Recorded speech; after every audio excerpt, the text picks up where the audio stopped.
Buenas tardes, camaradas lobos.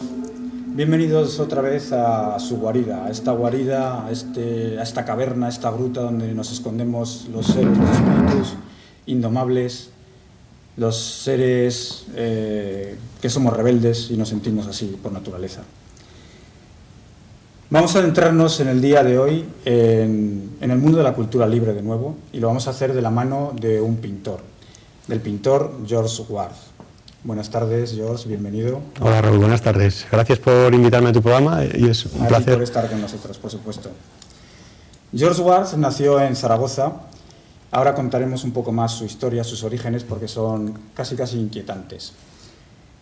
Pero quiero decirles que es un pintor de prestigio ya reconocido internacionalmente. Expone en las principales galerías del mundo, en instituciones importantísimas en España. Y su obra pues, ha recorrido países como Italia, Siria, Francia, Arabia Saudita, bueno, innumerables, Gran Bretaña, etc. Incluso tiene una exposición permanente en el castillo de Llueca, en el del Papa Luna, o sea que para que vayan ustedes viendo. Si uno conoce un poco la trayectoria de George, puede perderse, si no es experto en la materia, puede perderse en quedarse con simplemente la imagen de lo que sus ojos le transmiten. Unos cuadros en los que aparecen una especie de bodegones con flores, con algunos elementos de la fauna, y puede decir, bueno, color, naturaleza, animales, pero realmente hoy lo que queremos transmitirles a ustedes es que hay algo más detrás de esos cuadros. Eso que hay de más son al menos tres características que yo quiero destacar en el día de hoy, en las que vamos a profundizar. La primera característica es un proceso de investigación minucioso del detalle en los elementos naturales, en ese estudio de la fauna y de la flora que representa George en sus cuadros. Una segunda característica importante, que pasa mucho más desapercibida, que es mucho más difícil de percibir si nos quedamos solamente con la imagen del cuadro, es la estructura interna de la obra.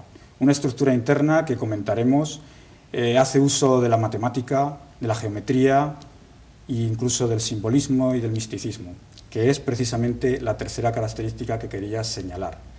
Hay, tras la obra de George, un misticismo oculto, un simbolismo que hace que la obra trascienda lo meramente estético y nos haga alcanzar, pues eso, un significado profundo del cuadro. George, antes que nada, vamos a empezar por tus orígenes. George Ward, cuéntame un poco esos orígenes y en relación con tu nombre, tus apellidos. Bueno, George Ward, mi nombre George sería pronunciado en francés. George significa Jorge, Ward es un apellido medio inglés, medio árabe. En los países árabes, en el árabe clásico, Ward significa rosa y en inglés significa guardián. Y Miguel pues viene de mi madre, porque mi madre nació en el Moncayo, en Tarazona. Bueno, Tierra mágica también. Sí, la verdad es que sí. El Moncayo, desde luego, es un sitio muy importante, ¿no?, para mí. Y bueno, mi padre pues nació en Líbano. Mi familia por parte de mi padre está instaurada en Líbano, Siria y parte de Turquía. La familia Ward, digamos que mi ascendencia vendría concretamente de Antioquía. Antioquía, pues en esos momentos, hace muchísimos años, pues la familia Ward estaba instaurada en ese sitio, ¿no?, en esa ciudad, y cuando vino la invasión musulmana, pues digamos que los cristianos emigraron hacia el sur. Entonces mi familia pues también lo que hicieron es emigrar hacia el sur, que son los países colindantes, Siria, y un poquito más abajo tenemos Líbano. Bueno, mi familia se fue distribuyendo por Siria y por Líbano, y quedó algún vestigio, hoy en día queda un vestigio de la familia Ward en lo que es Antioquía. Bueno, el apellido Ward es muy común en la zona de Siria. Bueno, y esto ha sido por el asentamiento inglés que ha habido muchísimos años, y George también es un nombre muy común en la zona de Siria y Líbano. George, que es por el asentamiento francés que hubo también muchísimos años. Comentabas también algo con relación al origen griego, porque yo sé que entre los más íntimos te llaman Yorki, ¿no? Sí, bueno, Yorki, que significaría Jorgito en griego, mis padres me han llamado siempre Yorki, ¿no? Y luego en mi familia hay personas que se llaman Yorki también. Mi tío Yorki, bueno, pues todo esto, digamos que Yorki pues es una palabra que a lo mejor nosotros sospechamos de que tengamos ascendencia muy lejana de allá de Grecia, porque digamos que lo que es Turquía, Siria y Líbano son 3 países colindantes. Si seguimos un poquito más hacia arriba, nos encontramos, al lado de Turquía nos encontramos Grecia. Entonces yo sospecho que tiene que haber algo, ¿no?, ahí en Grecia. Ha habido un éxodo ahí generacional y un camino y una evolución de, sí, la verdad de es que sangre, ¿no? Es un misterio, no se sabe. Es un poco el Mediterráneo, la zona fenicia, ¿no?, el extremo oriente. Hay un tema que el otro día, cuando estuve en tu estudio, visité el estudio de George en Zaragoza, en el que pueden contemplar algunas de sus obras, y por supuesto adquirirlas. Y me llamó la atención que miré tus manos, y me fijé en ellas, y vi que tenías unos dedos largos, pero acabados como en espátulas, o sea, como ya dando a entender ya como la pintura, ¿no?, con esos dedos. Aunque en realidad en la quirología, según la quirología, bueno, no sé si sabes que la quirología en Francia, quirosofía en Alemania, en el año 1913 se convirtieron prácticamente en una especie de ciencia paralela a la psicología, ¿no?, dentro de la rama de la psicología.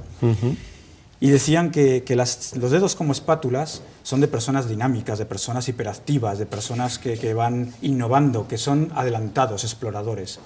Tú eres algo así como un explorador, ¿no?, de la pintura. Bueno, es mi mundo, ¿no? Es la investigación, digamos, el ser inquieto, ¿no?, y el buscar esos misterios que nos va, digamos, planteando la vida, ¿no?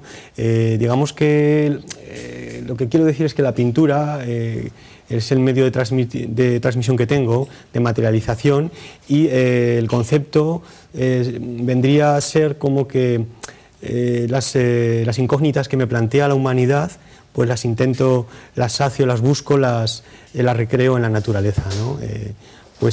Intento buscar esas claves, ¿no? Cuando te presentaba, esos interrogantes.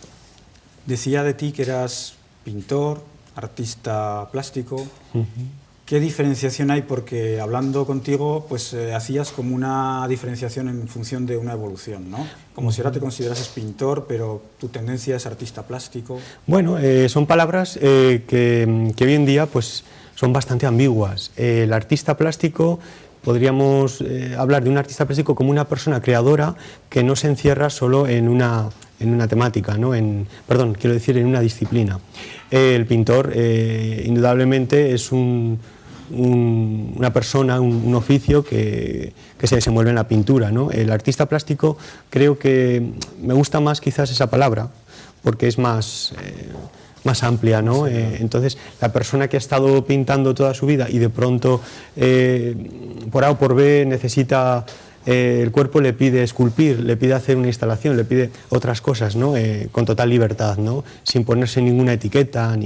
Entonces, quizás artista plástico sea más amplio, un creador, ¿no? Sí, en lo plástico, abarca bastantes más. Y el oficio, la cosa de pintor, pues ya es un poquito quizás más encerrado, aunque yo en mi carrera pues siempre he estado pintando, siempre me he desenvuelto con la pintura y el dibujo. De momento, pues es... ¿Cómo empezaste a pintar? ¿Por qué empezaste a pintar? ¿A qué edad? ¿Qué es lo que te llevó a pintar? Bueno, he tenido muchas influencias y bueno, y como todos de pequeñitos, pues somos plotters, máquinas de pintar, de dibujar, no paramos de crear y estamos así continuamente, ¿no? ¿Qué ocurre? Que hay una edad, hay un momento en el que pues, el niño pues, cambia, ¿no? y deja un poco la pintura y se dedica a otras cosas. Pero hay otros niños que siguen un poquito pues esa metódica, ¿no? Pues, porque el corazón le pide, el cuerpo le pide crear y seguir pintando, ¿no? Entonces, ¿tú no necesitaste empezar con una formación reglada, académica? Porque creo que también tienes un juego entre academicismo y creatividad, ¿no? Claro, el academicismo, desde luego, aporta cosas muy buenas. El academicismo aporta la técnica, aporta cosas muy importantes, ¿no? Que todo el mundo pues tiene que formarse, ¿no? Indudablemente, ¿no? Pero en el fondo, el trasfondo de todo esto sería la creatividad. Entonces la creatividad escapa un poco a lo que son todas estas disciplinas, ¿no? Va más allá. Cuando uno ya logra formarse de una forma freelance, como soy yo, autodidacta, hay otras personas que han hecho una carrera, por ejemplo. Entonces esa forma académica de trabajo, cuando uno logra ya dominar todas esas técnicas, pues claro, pasamos a un segundo plano, a una segunda cuestión, que es conseguir cosas con alma, con magia y con trascendencia, ¿no? Entonces ahí está el reto, es crear, materializar algo que tenga mucha fuerza, que intente escapar al tiempo, ¿no? Pues es... Hablando de lo material, ¿qué técnicas y soportes sueles emplear? Bueno, lo que me ha gustado muchísimo, y llevo muchos años con ello, es el acrílico. El acrílico es una pintura en el que me siento muy cómodo, es una pintura que seca rápido y es un arma de doble filo, porque al secar rápido, pues si quieres hacer ciertos estarcidos, fundidos, difuminados, pues tienes que ser de alguna forma rápido, ¿no? Resoluto. Pero bueno, puedo decir que el óleo, también he estado muchos años con la técnica mixta, he hecho mucha experimentación, he cocinado con muchos materiales, mezclando y investigando, ¿no? En ese... Actualmente pues mis obras son acrílicos y llevo también bastantes años tratando los soportes de DM. El DM es un material que me gusta bastante trabajarlo, es una cosa rígida, aunque ahora estoy con lienzos. Entonces llevo un poquito las cosas parejas, tanto el acrílico con DM como con el lienzo. El lienzo es un soporte que trabajé de muy joven y que me siento también muy a gusto, y que ahora, por algo misterioso, pues necesito trabajar el lienzo. Bueno, luego indudablemente el lienzo te da muchas facilidades a la hora de mover la obra, porque unas obras de DM, cuando haces una creación en DM, pues eso tiene su peso. Entonces, a la hora de protegerlo, sin embargo, el lienzo es más ligero, ¿no? Tiene sus pros y sus contras. Yendo a una de las características que comentábamos antes, el tema del detalle, la minuciosidad con la que tratas los elementos de la fauna y de la flora, pude comprobar in situ que tienes, no me atrevo a decir miles, pero sí, evidentemente, centenares de libros, de tratados, de manuales, de guías de campo, aparte de insectos de colección.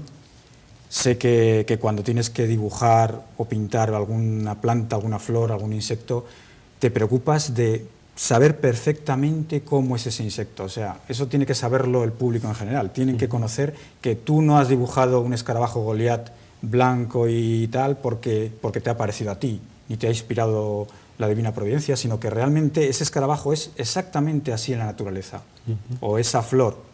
Y cada uno de esos elementos naturales son exactamente copia del original. Hombre, pues tú le has dicho que las obras pues tienen muchos cauces, ¿no? En mi caso hay una investigación y hay una documentación naturalista. Me gusta decir más naturalista porque lo científico se resume al blanco y negro y a la cosa más fría, ¿no? Y el naturalista es más romántico, ¿no? Entonces tienen esa parte romántica de que, bueno, pues el investigador, el que va y descubre y vive la naturaleza de una forma muy especial, ¿no? Y muy abierta, ¿no? Entonces, por un lado, pues mi obra tiene ese aspecto. Por otro lado, pues el color tiene un lenguaje, tiene un lenguaje muy variado y luego la simbología, ¿no? La simbología de las formas y también del color. Bueno, pues hay cauces también mitológicos, hay cauces pues de muchos tipos, ¿no? En mi obra, cada cuadro, cada hijo mío pues tiene muchos aspectos, ¿no? Hice uno muy interesante que se expuso no hace mucho en la Sala Luzán, en Paseo del que vamos a hablar posteriormente. Y ese pues tiene esos cauces, ¿no? Esa mezcla de antropología por un lado, chamanismo por otro, naturalismo dentro del naturalismo, pues, su entomología, su estudio en las aves. Luego también hablo de los elementos, de la tierra. Sí, porque es lo que comentaba antes, que otra característica tuya es el tema simbólico, ¿no? Entonces, cuando tú colocas un escarabajo de determinada especie es por algo, porque tú quieres transmitir algo al observador. Yo creo que eso es importante también, que lo sepa quien observa uno de tus cuadros, porque nada está puesto ahí por azar, nada en absoluto, ¿no? Exactamente, bueno, el azar, en cierto modo, es un elemento de la obra que se puede dar mínimamente, ¿no? Porque mi obra la planeo bastante, la intento planificar mucho, pero luego pues ahí surgen, digamos, improvisaciones, ¿no? Improvisaciones que, bueno, la intuición es un sentido muy importante para trabajar. Entonces, cuando tienes la técnica, tienes los datos, haces esa confluencia y encajas todo eso, la intuición te lleva más. Digamos que da un aspecto muy importante de la obra, ¿no? Que hace que sea mágico y que tenga alma, ¿no? El escarabajo está allí por una cuestión de simbología, una cuestión de, digamos, de color, de forma, ¿no? Los escarabajos ha sido una de las cosas que más me han obsesionado de pequeño y es una ilusión que mantengo todavía. Siempre me ha encantado el mundo de los insectos, en general, el mundo de la naturaleza, y el escarabajo te dice muchas cosas, te transmite y te da claves. Muchos científicos pues han descubierto cosas por los insectos, descubrimientos muy importantes que no se saben, quiero decir, no se dicen muy comúnmente. Y bueno, los escarabajos es un ser que a mí me apasiona. En el antiguo Egipto era considerado como el ser sagrado, por ejemplo. Bueno, todo eso acarrea un concadenado que claro, pues tiene que ver con el latín, por sus nombres, por su etimología, con el paisaje. El paisaje es otra cosa muy importante en mi obra, que me atrae muchísimo, y luego pues los aspectos que tú les vas dando a las obras, ¿no? A la hora de crearlas. Bueno, pues son matices bastante importantes en mi obra, ¿no? Que a simple vista, pues la obra, en teoría habla de por sí, ¿no? Pues toda obra de artista pues tiene su significado visual. Sí, su estética. Su estética. Pero claro, luego le das una explicación y la nutres de un texto con ese making of, pues es fantástico, ¿no? Porque la gente, la verdad es que responde muy bien. La tercera característica que comentaba antes sobre tu obra era el tema de la estructura interna de los cuadros, de las pinturas. En esa estructura interna, yo creo que pocos de los que conozcan tu obra simplemente de haberla visto alguna vez en una exposición, así ligeramente, en una visita, pocos podrán entender o conocer que detrás de ello hay todo un trabajo matemático y geométrico en el cual pues podemos encontrar detrás pues desde una estructuración con una parte telúrica y una parte solar, unos pentágonos dobles, un número de firias, la razón áurea, etcétera, etcétera, que bueno, para los que lo desconozcan, pues está en la naturaleza, todo ello está en la naturaleza. Exacto. De hecho, pues la estructura de las caracolas, hasta de una alcachofa, es toda una evolución de una espiral, ¿no?, logarítmica. Exacto, es un universo, ¿no? Es un universo. Es un universo que... Un microcosmos. Un microcosmos. Se dice que intuitivamente cuando el pintor, el artista plástico materializa el objeto, pues determinados puntos armónicos vienen establecidos por la intuición. Luego los mides y concretamente esa mariposa está en el sitio donde debía estar. Y es que ese punto armónico es existente, haces las mediciones, calculas y efectivamente. Pero bueno, cuando se trata de obras un poquito más grandes, pues lo que hago pues es aplicar el número de fidias, ¿no? Pues que es un número que es el 0,618 o 1,618 según cómo se quiera trabajar. Es un número que descubrió Fidias, el escultor griego, y que se ha usado a lo largo de la historia. Lo ha tratado Durero, Leonardo da Vinci. Entonces, todos ellos nos hablan de que en una obra existen unos puntos muy concretos que son armónicos y especialmente atrayentes al espectador. En esos puntos se calculan por este número que has dicho, como has comentado, el número de Fidias o el número de Phi. Digamos que los prerrafaelitas, por ejemplo, tenían muy presente esa fórmula, ¿no? Es uno de los estilos que más me ha embriagado, ¿no? Me ha encantado el prerrafaelismo, la época victoriana. Bueno, pues ahí usamos también matemáticas a la hora de poner la espiral de Fibonacci, por ejemplo, que es construido también con el número de Fidias, y todo esto sucesivamente pues te va trasladando y te va dando unas claves que vas descubriendo a medida de que vas trabajando obras, combinando cosas y experimentando. Y bueno, pues como has dicho, esa obra tiene un esqueleto muy importante, ¿no? Que es esa matemática, ese universo, esa geometría, ¿no? Sí, un esqueleto que además no es visible a simple vista, pero para un buen conocedor de la geometría o la matemática, pues a lo mejor sí que puede descubrirla detrás, ¿no? Bueno, de hecho, por ejemplo, antiguamente las caracolas pues han aplicado, la estructura interna de la caracola se ha aplicado en el gótico los arquitectos a la hora de construir esas catedrales. Pues se podía una simple escalera de caracol. Exactamente, y luego, por ejemplo, el mismo decágono, una pieza sagrada en la naturaleza, si observamos, por ejemplo, si cogemos un cromosoma humano y lo seccionamos por mitad, vamos a ver que tiene una forma de decágono. Entonces el decágono se va repitiendo. El número 0,618 se repite, se aplica a muchos, a infinitos seres de la naturaleza y es algo pues que la matemática tiene su vía de investigación, que claro, yo creo que el buen artista plástico tiene que beneficiarse de todos esos procedimientos que hay, ¿no? Que es matemáticas, geometría. La geometría es totalmente mágica, ¿no? Pues tiene un lenguaje muy especial, lo que es un triángulo, un decágono, un hexágono. Luego la numerología, también en mi obra uso mucho, pongo conceptos numerológicos, la parte racional y la parte intuitiva. La parte racional sería la derecha, la parte intuitiva a la izquierda, los colores fríos, los colores calientes, todas esas gamas de color también nos dan muchos datos, nos hablan de muchas cosas, ¿no? Los colores fríos son los colores telúricos, el azul, el violeta incluso, ¿no? Aunque lleva también algo de cálido, según como...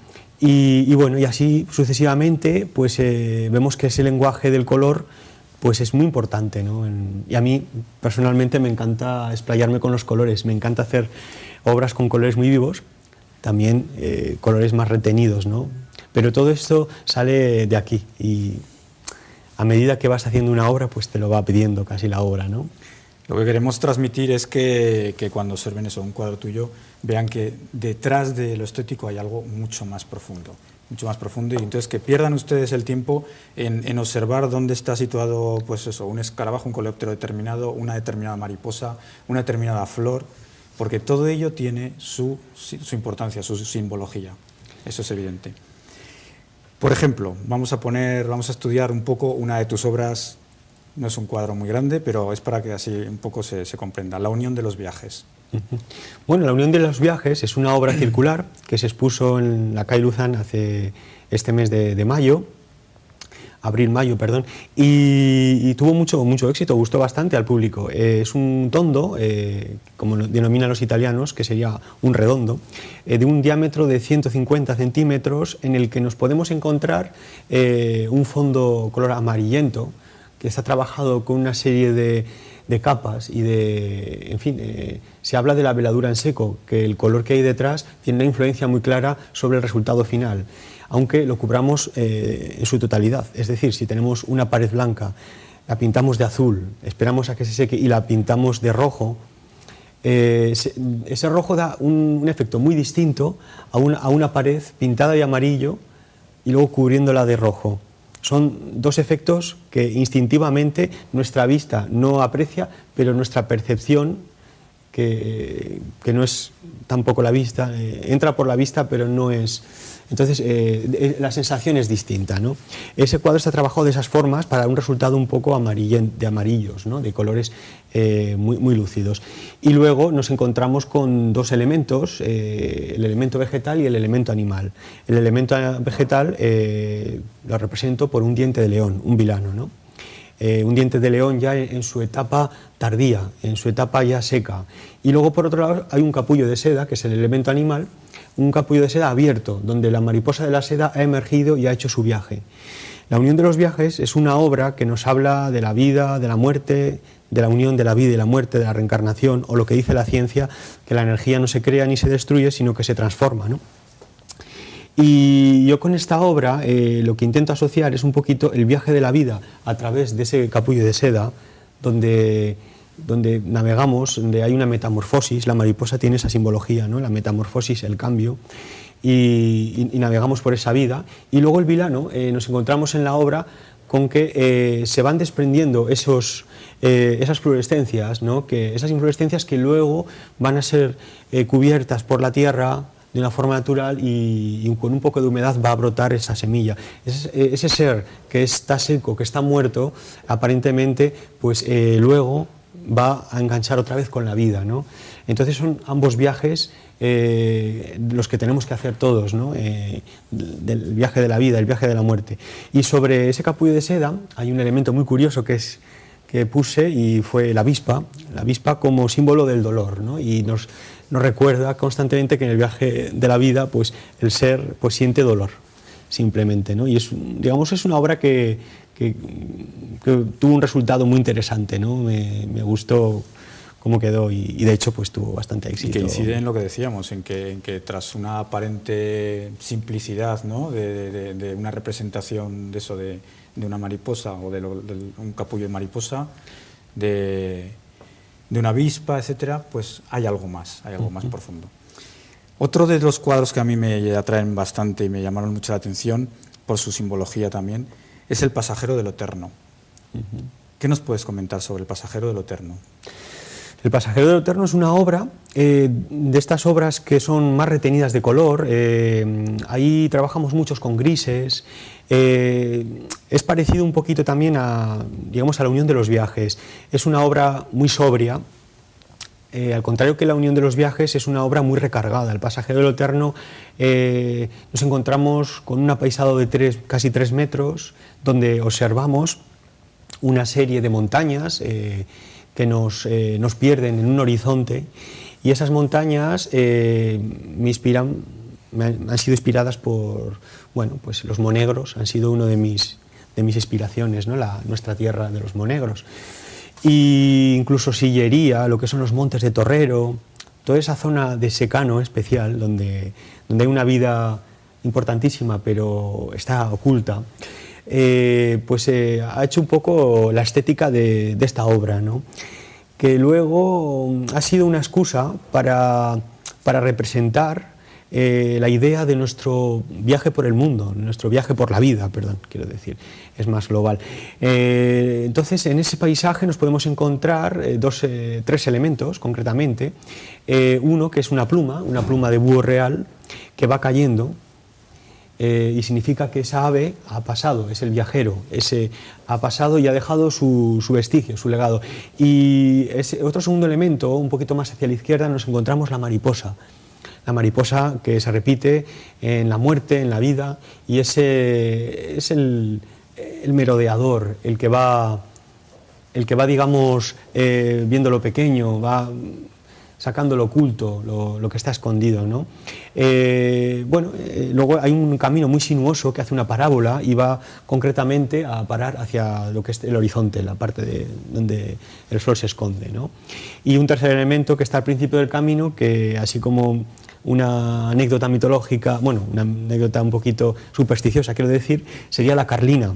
La carlina, que es una planta, es un tipo de cardo que a la luz es es doradísima. Yo me acuerdo de una de mis excursiones por la Faja de las Flores que empecé a hacer fotos como loco porque me quedé impresionado. Ahí descubrí la carlina, ¿no?, en la parte oscense, y se usa, era usada en las puertas para espantar el mal de ojo y atraer los buenos espíritus, ¿no? Entonces ese elemento en esa obra tiene una especial anécdota, ¿no?, como que vamos con suerte, vamos servidos de suerte, lo único que tenemos que confiar en ella, ¿no? Y es así, ese es el pasajero de lo eterno, la eternidad es ese paisaje, esta vida, y el pasajero somos nosotros, que podíamos ser tanto la mariposa como lo que es la pluma, ¿no? Fantástico. Este año has realizado una exposición en Zaragoza muy importante. Yo creo que una exposición que ha impresionado a muchísima gente ha sido en la Sala Cay Luzán, ha sido la exposición Life System, ¿no? Este no es el, perdón, sí, este. Exacto. Este. Exactamente. Bueno, pues sí, ha habido una gran afluencia. Hay una evolución antes de llegar, porque no sé, yo observaba pues eso, al principio ese tipo de bodegones, de colores, de rosas, de fucsias, de tipo de plantas. Luego empiezo a observar pues cuadros como el del pasajero del eterno. Sí. Y terminó ya pues en esta exposición en Life System viendo pues el tondo de Natura. ¿Hay una evolución en tu pintura hacia lo complejo, hacia más profundidad todavía? Sí, yo pienso que sí. Yo pienso que, claro, luego también la palabra evolución es una palabra un poquito ambigua, porque se le puede dar un tono, digamos, de cambio. Si es en el hecho del cambio, sí que estamos de acuerdo, ¿no? Y si es en el tema de la superación, pues yo pienso que en según qué cosas, pues sí que he podido superarme. Bueno, la evolución sí que yo puedo decir que ha sido dada, y antiguamente pues quizás estaba más disperso, pintaba muchísimas cosas, ¿no? Pues he trabajado mucho el retrato, el bodegón, el paisaje clásico, la figura, el desnudo, y bueno, yo creo que todo buen artista tiene que trabajar estas metódicas, y yo creo que allí poco a poco me fui encauzando hacia una cosa que me obsesionaba de siempre, que era el hecho de los insectos, de las flores, de ese mundo, ¿no? Me preguntabas una cosa concreta y no me acuerdo. No, más que nada te pregunto eso, llegados al tondo Natura. Al tondo de Natura, sí. Vale. Es impresionante, ¿no? Es una obra impresionante. Bueno, tiene es la obra, una proporción elevada, luego sí, tiene una serie de elementos naturales que ahora nos comentarás. Bueno, esta obra, Natura, que fue la protagonista de la exposición Cay Luzán, fue una obra que tuvo un proceso de trabajo de unos 3 años, desde luego compatibilizando con otras obras, porque mi metódica de trabajo es que me gusta trabajar varias obras a la vez, pues primero para respirar de una a otra y luego no saturarme con ciertas obras, ¿no? Natura es una obra muy especial porque ahí pues, hay varias ideas muy importantes. Una de ellas es la comparativa con el Cordero Místico, que fue en uno de mis viajes una fascinación increíble en Gante, exactamente, en Bruselas, en Bélgica. Pues en la Catedral de Gante, al entrar vimos un políptico de unas 24 piezas de los hermanos Van Eyck. Uno de ellos falleció y el otro siguió y acabó la obra, del medievo. Es, digamos, una obra que se puede caracterizar como la primera obra naturalista de la historia, puesto que actualmente se han logrado clasificar, los biólogos, unas 40 y pico plantas botánicas. Bueno, en esa obra, en el políptico, en el retablo central, nos encontramos con un cordero, y luego a ambos lados encontramos a una multitud inmensa y de lo que es la nobleza, el clero de esa época. Y bueno, con toda esa afluencia de gente, con un nivel de detalle exageradísimo, muy trabajado, era una auténtica obsesión y locura, ¿no?, la de ese artista. Y bueno, y el cordero era un poco la ofrenda que se hace a Dios, ¿no?, por los pecados de la humanidad. Entonces, un poquito más abajo del cordero nos encontramos la fuente de la vida eterna. Y encima del cordero, en la parte alta del cuadro, en la parte central, en ese retablo, encontramos una paloma que simboliza el Espíritu Santo. Bien, pues esa obra fue un poquito la inspiración también, en parte, de Natura, porque es una obra que tiene varias vertientes también. Entonces, en ese tondo, en Natura, nos encontramos con el agua, digamos un círculo dividido en una línea central, horizontal, que marca lo que es la profundidad del agua y lo que es la parte del aire. La superficie, quiero decir.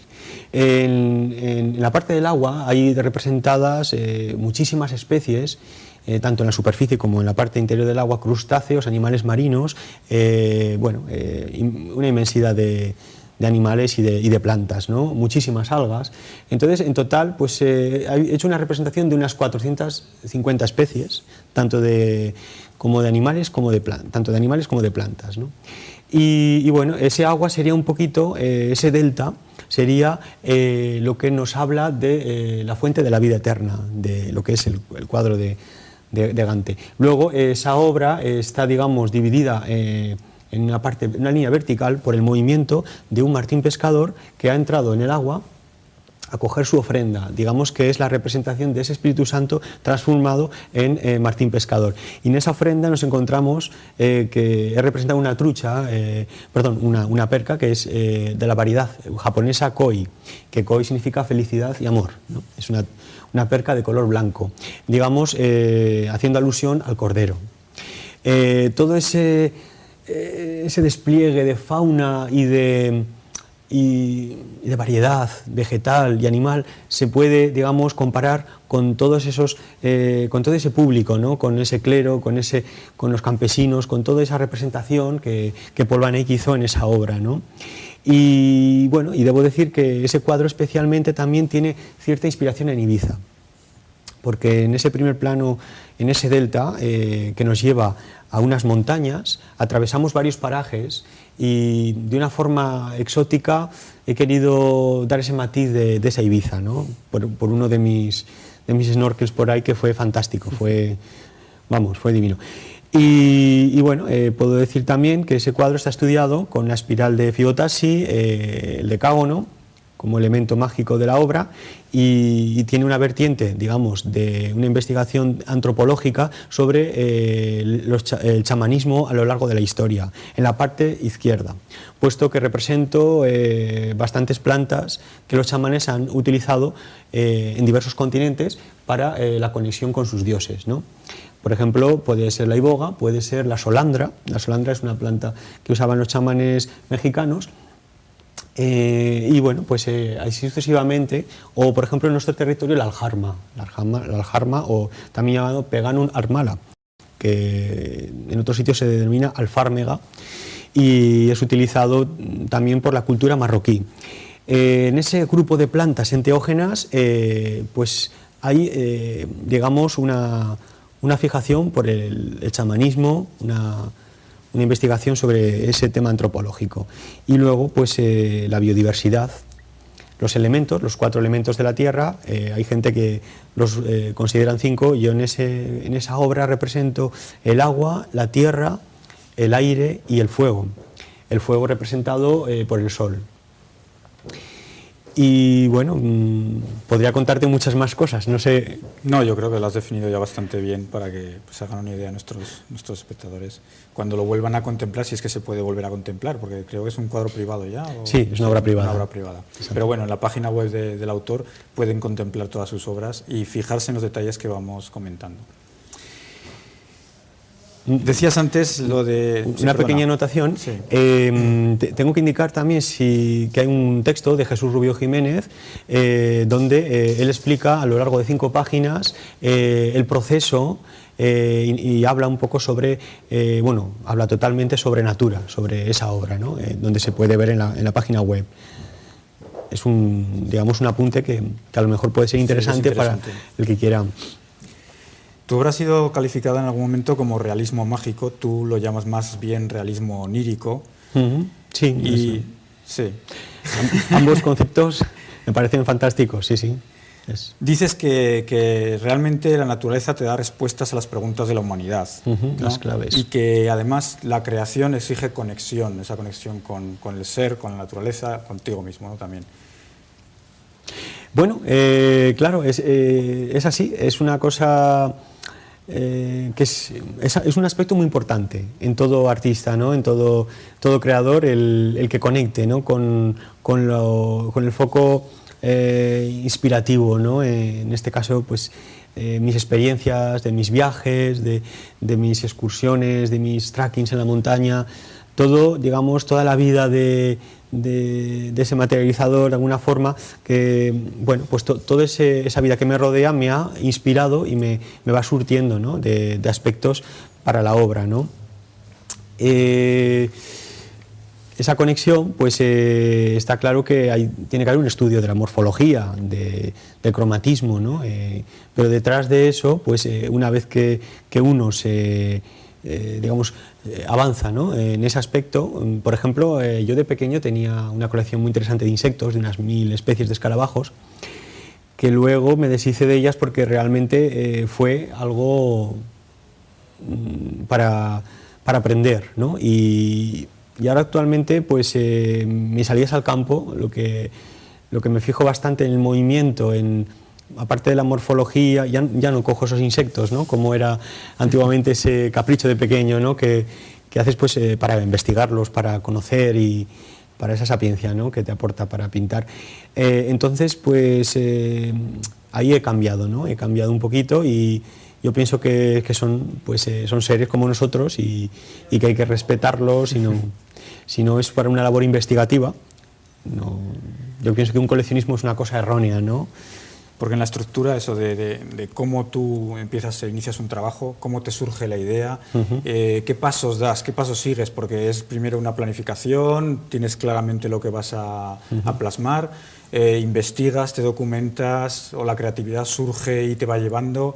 Yo me quedé muy sorprendido, cuando hagamos el artículo sobre la entrevista plasmaremos ahí unas fotografías de unas agendas o libros que, vamos, merecen la pena que algún día se publiquen incluso, porque son unos pequeños cuadernos casi de campo, podríamos decir, donde George va anotando todas las ideas, todas las estructuras, todos los bocetos que se le van ocurriendo sobre una obra. Y son además únicas, cada cuaderno es diferente. Bueno, sí, es así. Yo tengo mis bocetos, mi cuaderno de bocetos, siempre con mis ideas, apuntes teóricos, en fin, de todo un poquito, ¿no? Y en mis viajes pues lleva siempre esa agenda con algunos colores para tomar datos, y la propia cabeza te va, bueno, ya no sé si es cabeza o corazón, ¿no? Esa conexión pues te va haciendo sacar cosas, ¿no? Como tú bien has dicho antes, pues hay varios cauces para inspirarme, ¿no? Y a veces vienen dados por algo externo, algo que veo y que desarrollo, y otras veces es una idea que llevo dentro y que a lo mejor esa idea estaba enterrada en el pasado, pero por una serie de motivos se ha desvelado y ha hecho un poco que mi cabeza y mi corazón trabaje para intentar materializar eso, ¿no?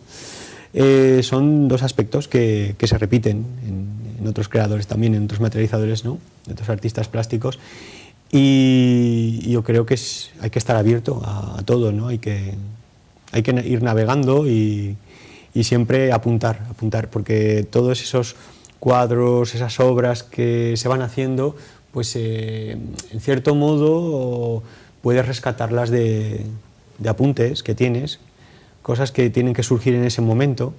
Claro, y antes de que esa idea se olvide hay que anotarla, hay que darse esos matices de sensación, de color, de armonía, de lenguaje, de simbolismo, etcétera, etcétera, ¿no? Entonces eso es muy importante que quede escrito, ¿no? De alguna forma.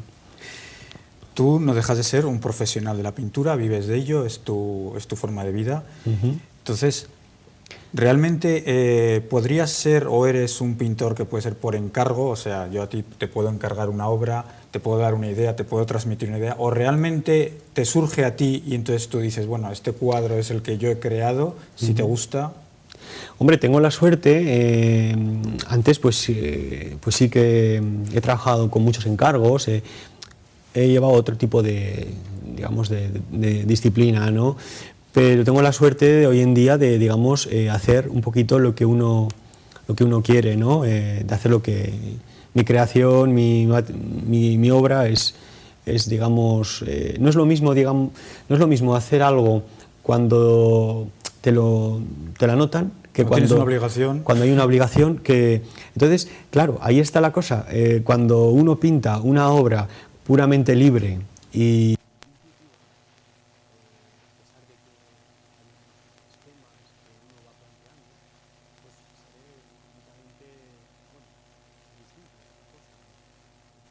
un alma, y en otros aspectos es muy difícil conseguir que esa magia sea tan fuerte, aunque yo no digo que no la haya conseguido en ciertos encargos, ¿no? Pero por lo general puedo presumir de que todo lo que hago es una cosa de creación propia y que tiene éxito porque la gente, pues el público, que es el que manda, pues le da mucha aceptación. Hay una inmensa mayoría que salen contentos de las exposiciones, ¿no? Claro, luego todo esto, claro, hay que acompañarlo de un buen marketing para hacer llegar y hacer entrar a las personas de que ahí hay una exposición mía, ¿no? Pues para que acudan, ¿no? Sí, porque ese es otro mundo que parece que mucho más despegado de este mundo que estamos tratando ahora nosotros, tan nada espiritual, que ver, tan místico, y tiene que ver ya con el mundo de los marchantes, sí. La negociación con las galerías, con las instituciones, que también quisiéramos que nos hablásemos un poquito de esa negociación, del tema de la catalogación de las obras, por qué es tan importante o deja de serlo, incluso de cómo se cotiza en el mercado ese de valores del arte, ¿no? Una obra. ¿Por qué puede valorarse por arriba o no valorarse por abajo? Hombre, yo lo que estoy aprendiendo, todos, está clarísimo que vamos aprendiendo y nos moriremos aprendiendo, y es algo que, y más en este mundo artístico, pues es más confuso, porque no hay reglas tan evidentes como en otras materias, ¿no? Bueno, pues claro, vas aprendiendo cosas que no tienen nada que ver con la creación, es a la hora de mover esas obras, de gestionar, de ofrecer o de tramitar, digamos, una colaboración con una sala, que el artista ofrezca su trabajo y la sala, digamos, ponga pues sus medios, ¿no? Como es pues los seguros, el transporte, el catálogo, las publicidades, la conexión con la prensa, todo lo que es el dossier de prensa, y por supuesto y evidentemente la sala, ¿no? La sala para que dar a mostrar esos trabajos, ¿no?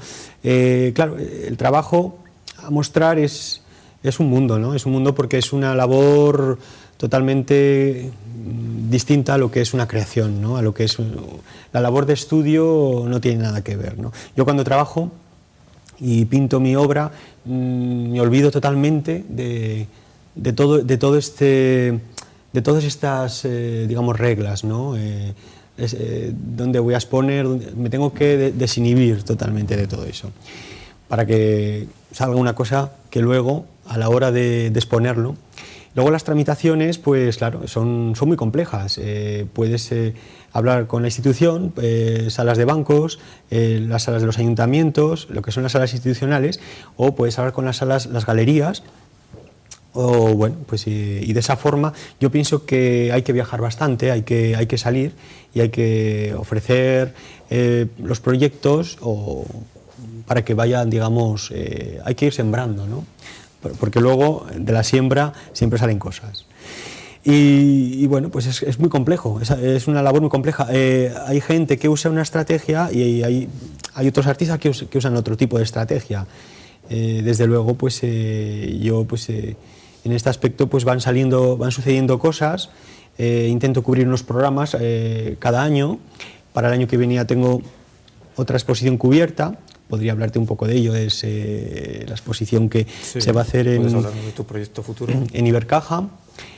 Bueno, este pasado proyecto fue en la Sala Cay Luzán de Independencia, y ahora en este momento tenemos una exposición, una colectiva de 4 artistas en la UNED de Barbastro, que estará hasta el día 16 de octubre.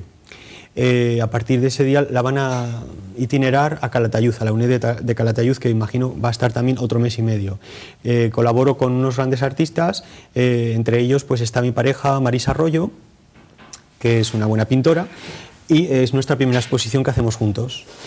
Y para este año que viene, en el mes de abril, abril-mayo, tengo concertada una exposición en el Palacio de la Audiencia de Huesca. Perdón, el Palacio Villahermosa de Huesca. Me confundía con lo de Soria. En Villahermosa, pues para el mes de abril y mayo, ¿no? Entonces, digamos que hay que ir cerrando programas y trabajando con unos plazos, pues, para sorprender al público y ofrecer lo máximo, ¿no?, de cada uno, ¿no? Hay que ir con mucha antelación, pienso que, y sobre todo, pues, en las tramitaciones moverse bastante, ir mirando fuera, en Alemania, en Estados Unidos, en todos los lados donde se pueda. Hay que viajar, efectivamente. Sí, sí, sí. No solo es el viaje interior, sino también el viaje exterior. Eso es muy vertiginoso el cambio, porque de estar creando y de pronto, zas, te metes panzada de avión y tienes que hablar de cosas, de negocios o de... Bueno, que pueden ser, como en ese aspecto, pues en una galería ya hablamos de un aspecto económico, un aspecto comercial. En una institución, como es la sala de un banco, la sala de un ayuntamiento, estamos hablando ya con un carácter promocional. Más de prestigio, a lo mejor. Difusorio, sí, la verdad es que... Y bueno, pues son cauces que son distintos, pero todos llevan y van saliendo poco a poco. Antes comentabas algo de tus influencias y lo hemos dejado así un poco en el aire. Hablabas de influencias prerrafaeleístas, etcétera. William Blake, estamos hablando de incluso, pues eso, de Celestino Mutis en el campo de los naturalistas. Claro. ¿Cuáles han sido tus influencias? Porque claro, yo sé que has tenido muchas. Pues mi influencia ha sido variadísima. Me ha encantado, desde luego, la parte del Renacimiento y... la época victoriana, el prerrafaelismo, el arte contemporáneo, desde luego. Ha habido muchos años que me obsesionó Vasarely. Vasarely fue uno de mis artistas preferidos, que nada tiene que ver, en cierto modo, con lo que hago ahora, pero que tiene cierta unión, cierto nexo de unión, porque en una determinada época sí que trabajaba ese tipo de formas, ¿no?, de geometrías, de colores opuestos a la gama, investigación con diversos, digamos, diversas cosas, ¿no? Y bueno, pues desde luego el mundo de la ilustración fantástica, inspiración para mí, Boris Vallejo o Fran Faceta, unos artistas impresionantes. La Marvel, desde luego, de pequeño siempre he estado leyendo tebeos de Marvel, superhéroes, uno sin otro, y al final, pues la figura humana.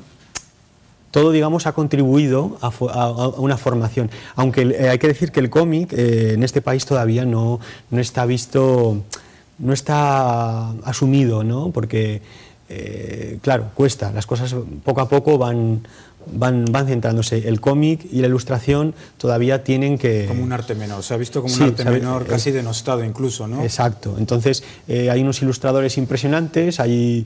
en fin, unos artistas del cómic increíbles, y yo creo que poco a poco, cuando eso ya se asuma, pues hay que romper todas las disciplinas y hay que ver que uno puede hacer un cómic con un cuadro a óleo y a la vez hacerlo una escultura, y quizás le pones luces y haces una instalación. Es decir, hay que romper un poco con las disciplinas, ¿no?